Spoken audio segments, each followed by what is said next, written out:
Bonsoir à tous. Bonsoir, chers abonnés. Bonsoir à tous ceux qui me suivent sur cette chaîne YouTube. Je prie déjà que le Seigneur bénisse chacun de vous. Alors, en ce jour, le Seigneur me presse de partager encore quelque chose que vous connaissez certainement déjà. C'est la parabole des 10 vierges. Donc, nous allons prier, nous allons confier simplement ce moment entre les mains du Seigneur avant de commencer. Seigneur, merci pour ce privilège et merci pour cette grâce que tu me donnes de parler de ta part encore sur cette plateforme. Je prie au nom de Jésus que ta parole, Seigneur, Papa, soit fidèlement partagée et qu'un cœur, que les cœurs, Seigneur, de tous ceux qui écouteront, soient bénis, soient touchés, que les vies, Seigneur, soient impactées et transformées par la puissance de ta parole dans le nom de Jésus-Christ. Amen. Alors, sans plus tarder, je vais lire le passage et je reviendrai point par point pour partager avec vous la manière dont le Seigneur m'a fait comprendre cette parabole. C'est dans Matthieu 25, à partir du verset 1 au verset 11. Alors le royaume des cieux sera semblable à 10 vierges qui, ayant pris leur lampe, allèrent à la rencontre de l'époux. 5 d'entre elles étaient folles et 5 sages. Les folles, en prenant leur lampe, ne prirent point d'huile avec elles. Mais les sages prirent avec leur lampe de l'huile dans des vases. Comme l'époux tardait, toutes s'assoupirent et s'endormirent. Au milieu de la nuit, on cria: « Voici l'époux, allez à sa rencontre. » Alors toutes ces vierges se réveillèrent et préparèrent leurs lampes.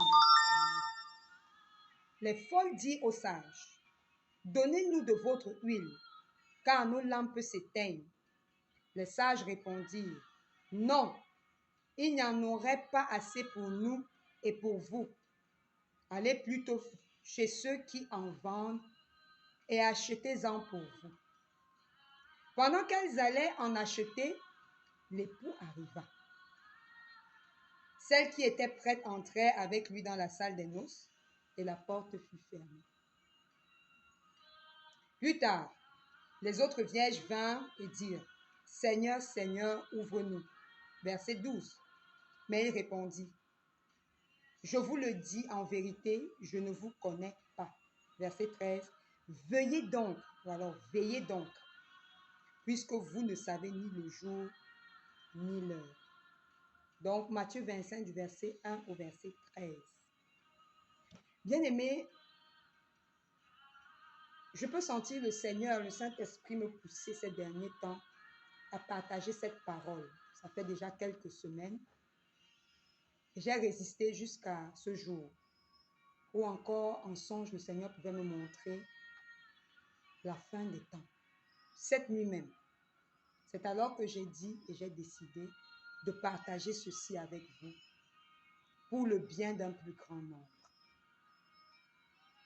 La parole de Dieu dit: « Le royaume des cieux sera semblable à 10 vierges qui, ayant pris leur lampe, allèrent à la rencontre de l'époux. » Dans ce passage, toutes étaient vierges.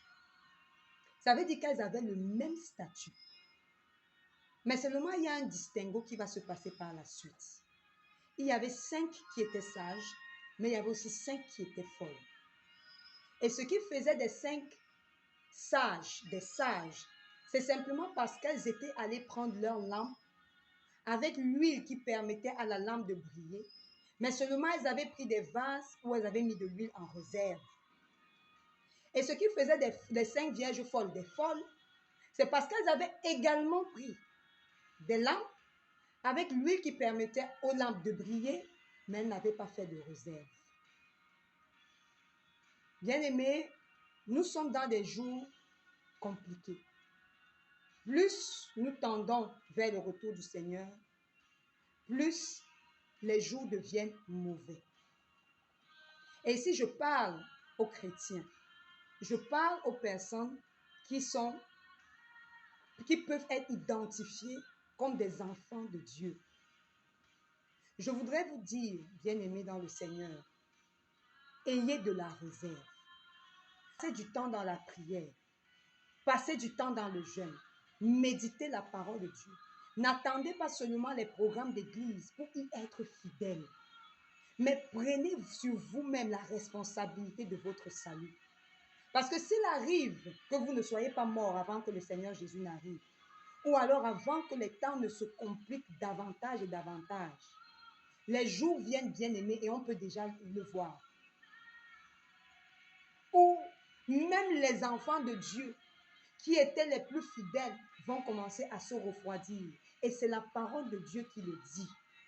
Mais qu'est-ce qui permettra à ceux-là, aux enfants de Dieu, de ne pas refroidir quand bien même le monde voudrait comme contraindre les gens à abandonner le Seigneur pour marcher selon le système du monde?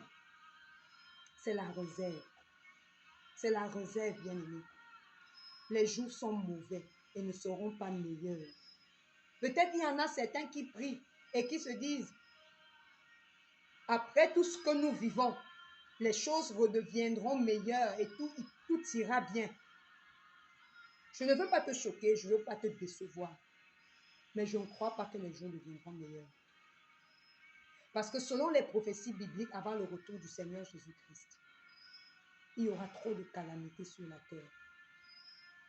Ce qui m'a intrigué dans ce passage bien-aimé, c'est qu'à partir du verset 5, il est écrit, comme l'époux tardait, toute s'assoupit et s'endormit. Mais écoutez, au milieu de la nuit, on cria, voici l'époux, allez à sa rencontre. Ça veut dire, elles étaient arrivées à une époque où ce qui se passait autour d'elles, ou alors, pouvait véritablement les signaler que l'époux est en train d'arriver. Un peu comme maintenant, nous avons tous les signes qui nous montrent que l'époux est à la porte. Les gens le disent, nous le disons, l'époux est à la porte. Par les temps qui courent, avec tout ce qui se passe dans le monde entier, nous pouvons dire avec certitude que l'époux est à la porte. Le Seigneur Jésus-Christ est à la porte. Alors, écoutez le verset 7. Alors toutes ces vierges se réveillaient et préparaient leurs lampes. Les folles dirent aux sages, donnez-nous de votre huile, car nos lampes s'éteignent. Les sages répondirent, non, il n'y en aurait pas assez pour nous et pour vous. Allez plutôt chez ceux qui en vendent et achetez-en pour vous. Bien-aimé, je pouvais dire à quelqu'un, les jours viennent, les jours sont tellement mauvais et seront davantage mauvais au point où résister pour toi et pour moi, ça deviendra difficile. Seuls ceux qui auront pu bâtir un autel de prière, seuls ceux qui auront appris à connaître leur Dieu resteront forts. Parce que la parole de Dieu dit, ceux qui connaîtront leur Dieu seront forts et feront des exploits. Et il y a eu un temps où, dans la foulée, les chrétiens pouvaient être ensemble et puis les gens pouvaient profiter aussi comme ça. Mais nous sommes en train d'entrer dans un temps où ça devient une place. La réserve devient une place. Où, quand nous allons même arriver à l'église, quand tu vas, à cause des situations par lesquelles tu passes, les choses et les événements qui nous entourent, voilà déjà le corona qui est venu. Ça veut dire que le corona est même devenu une bonne excuse pour que les gens n'aillent pas à l'église. Donc, on ne va même plus trop se poser les questions pourquoi est-ce que les gens ne sont pas venus ou pas, parce qu'on va même justifier en disant que non, c'est à cause du corona. Et maintenant, plus les temps vont avancer, bien-aimés, ceux qui n'auront pas fait de la réserve vont devenir facilement faillibles. Ça veut dire que les systèmes de ce monde vont commencer à durcir davantage. Pour nous autres qui travaillons, pour ceux-mêmes qui vendent dans les marchés, il y aura un niveau de compromission que si tu ne te compromets pas, je ne vous enseigne rien, vous savez ce qui se passe. Toi, il y a des enfants de Dieu qui vont accepter de se compromettre. Simplement parce qu'ils n'auront pas eu de la réserve. Ils n'auront pas eu un autel. Ils n'auront pas bâti un autel de prière dans leur vie. Bien-aimé, je viens aujourd'hui t'encourager, s'il te plaît. La parole de Dieu dit veillez et priez. Veillez donc, car nous ne savons pas quand le jour Vous ne savez pas quand, ni le jour, ni l'heure, où le Seigneur Jésus-Christ reviendra. S'il vous plaît, réveillez-vous de votre sommeil. Tout était vierge, mais il y avait des folles et des sages. Dans quel groupe te trouves-tu? Est-ce que tu es un bon chrétien et puis ça s'arrête là? Ou alors tu es ce chrétien qui s'investit dans la prière. Tu t'investis dans la méditation de la parole. Tu cherches le Seigneur. Tu cherches à connaître Dieu. Ce n'est que comme ça que nous serons forts. Ce sont les chrétiens qui connaîtront leur Dieu qui seront forts. Mais alors, comment connaître ce Dieu-là? Ce n'est pas seulement avec le petit temps que tu pars à l'église et puis tu as des petits programmes, tu écoutes la radio et tout. Non, bien aimé, il y a un investissement personnel. Prends un vase, commence à mettre la réserve. Les jours sont mauvais et deviendront encore plus mauvais. Et on arrive à cette période où, quand les folles vont se lever pour demander aux sages, donnez-nous un peu de votre vie. Les sages vont dire, non, il n'y en a pas assez pour nous tous, c'est une place. À cause des situations difficiles, bien aimé, la vie qui sera difficile, les gens n'auront plus la force de porter les autres autour d'eux. Ils n'auront plus assez de réserve parce que la parole de Dieu dit ceci. Qu'à la fin des temps, l'amour d'un plus grand nombre se refroidira. Bien-aimé. Et que si Jésus n'abrège même pas les temps, même les élus vont abandonner. Donc vous comprenez que ceux-là même qui sont élus sont sous pression. La tension dans le règne de l'esprit est forte. Et alors les gens arrivent, on arrive dans une époque où les gens n'auront plus assez de force que pour eux, pour tenir pour eux. Et si tu fais partie des gens qui auront besoin qu'on les soutienne, des gens qui auront besoin qu'on les tire, bien aimé, ils risquent de ne plus avoir personne pour te tirer. Ils risquent de ne plus avoir personne pour te soutenir. C'est pourquoi aujourd'hui, pendant qu'il est encore temps, lève-toi et commence à te faire de la réserve. Commence à te faire de la réserve. Si tu étais ce chrétien qu'on est toujours en train de pousser, est-ce que tu as médité la parole de Dieu? Est-ce que tu as prié? Est-ce que tu es allé à l'église? Sors de cet état. Tu te fais du mal. Il y a des gens qui ne prieront que si ils ont un problème. Non, prie. La parole de Dieu dit prier sans cesse. Prier sans cesse. On ne va pas prier seulement pour des circonstances. Prie, même si tu ne sais pas pourquoi tu pries. Prie seulement, même si tu n'as pas envie de prier. Prie seulement, prie bien-aimé, prie. Si tu ne sais pas quoi dire, prie en esprit, prie. Fais-toi de la réserve. Les jours viennent où c'est cette réserve qui va te supporter. L'époux est à la porte. Combien de fois les gens ont-ils prophétisé que Jésus revient telle date, mais il n'est pas revenu. On entend, on voit les signes qui annoncent le retour de Jésus, mais il n'est pas revenu, bien-aimé. Il n'est pas encore là.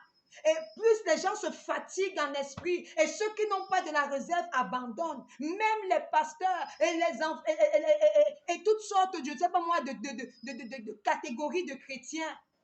Ça ne vous parle pas, ça devrait vous parler. Il y a des chrétiens qui se sont plutôt investis à porter critique aux autres. Arrête de critiquer, arrête de regarder la vie des autres. Concentre-toi sur ton salut. Jésus veut t'utiliser pour que tu sois une bénédiction pour les autres. Jésus veut t'utiliser pour que les âmes soient sauvées. Mais laisse-moi t'annoncer ce soir que Jésus veut surtout que toi-même tu sois sauvé. Toi-même tu dois être sauvé.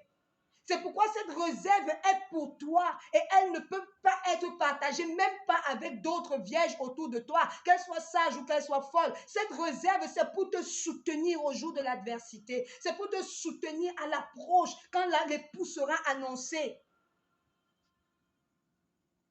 Oh, bien-aimé, je vous supplie par les compassions de Christ, réveillez-vous. Réveillez-vous. Commencez à faire de la réserve. S'il te plaît, ne sois plus un chrétien qu'on doit supplier pour servir le Seigneur. Ne sois plus un chrétien qu'on doit attacher, on doit te tirer pour que tu fasses ce que le Seigneur veut que tu fasses. Même le B.A.B.A. pour toi, tu te contentes du fait que tu as accepté le Seigneur Jésus-Christ, tu es baptisé, tu as reçu le baptême du Saint-Esprit, tu vas désormais à l'église et tu te contentes de ça. S'il te plaît, tu es en danger. Tu n'as pas de réserve. Tu ne te constitues même pas une réserve. Je vous ai dit ce que moi je comprends par se constituer une réserve. Investis-toi dans la prière. C'est une banque. Quand tu pries, c'est une banque. Ta prière est gardée. Au jour de l'adversité, elle t'aidera. Alléluia. Oh, bien-aimé. Et pendant qu'elles allaient en acheter, au verset 10, l'époux arriva. Tu n'as pas de réserve. Quand les situations difficiles viennent, tu te compromets. Et tu dis, je vais me repentir. Non, ou bien certains disent que Dieu comprend. Dieu comprend que je ne pouvais pas ne pas mentir. Parce que tu n'as pas de réserve. Tu ne connais pas assez ton Dieu pour savoir que même quelle que soit la circonstance, il peut te sauver. Tu n'as pas assez de réserve. De quoi on dit non, le Seigneur sait combien j'avais besoin de cet argent-là. C'est pourquoi je me suis compromis même avec mes collègues, mes patrons. Non, Dieu lui-même, c'est une bénédiction que Dieu... Les gens vont même appeler le mal bien. Les gens vont appeler le mal bien. Juste pour amuser, je ne sais pas comment je vais dire ça, leur conscience. Ils savent que ce qu'ils ont fait est mauvais. Mais ils n'ont pas de la réserve. Les gens dont je parle ici, ce sont des chrétiens, nés de nouveau for that matter. Mais parce qu'ils n'ont pas appris à s'ancrer dans la parole de Dieu et à dépendre du Saint-Esprit. Je dis bien ici, dépendre du Saint-Esprit, parce que l'huile dont nous parlons ici, c'est le Saint-Esprit. Ils n'ont pas appris à dépendre du Saint-Esprit. Ils n'ont pas bâti une intimité avec le Saint-Esprit. Ils vont abandonner. Ils vont justifier. Et le temps de se réaliser, Jésus-Christ sera revenu. Et ils vont rater l'enlèvement. Et ils vont maintenant peut-être être sauvés après la tribulation, la grande tribulation. Je supplie le Seigneur Jésus-Christ pour chacun de nous. Soyons des vierges sages. Prends la responsabilité de ton salut et sers le Seigneur. Ne le sers pas comme quelqu'un qui attend que les gens constatent que tu sers Dieu. Sers-le pour toi. Dans le secret, bâtis quelque chose avec le Seigneur Jésus-Christ. Alléluia. Que le Seigneur Jésus-Christ te connaisse. Qu'il ne te dise jamais, en vérité, je ne te connais pas. Simplement parce que tu auras passé ta vie en tant que chrétien à justifier le mal, à entretenir le mal. Tu n'as pas de réserve. C'est pourquoi même quand le Saint-Esprit veut traiter ta vie, quand le Saint-Esprit veut te briser, quand le Saint-Esprit veut t'émonder, tu trouves des raisons pour lesquelles tu ne laisseras pas le Saint-Esprit agir dans ta vie. Et après, le Seigneur ne te connaîtra pas.